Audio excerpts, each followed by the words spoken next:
PAN.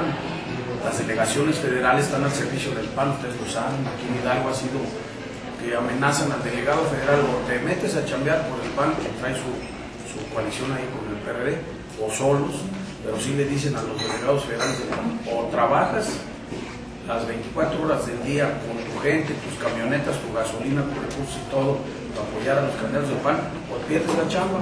Y a cada delegado de la federal del PAN, en lugar de atender el trabajo en el ISSSTE, por ejemplo, en el seguro, en lugar de atender a la gente, pues los traen haciendo grilla, los traen haciendo trabajos político-partidistas y con recursos de la Ceresol, etcétera.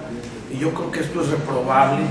La gente está cansada de que se haga ese tipo de campañas con cargo al erario y que gasten el dinero que debía de ser para bienes y servicios, que se lo gasten en las campañas, porque ese dinero es tirado a la basura, que se va al caño, la millonada de pesos que están gastando en las campañas, tanto el PAN como el PRI. Nosotros denunciamos eso porque nos consta, y nosotros no tenemos los recursos, y si los tuviéramos, si fuéramos gobierno, no gastaríamos ese dinero en campañas políticas.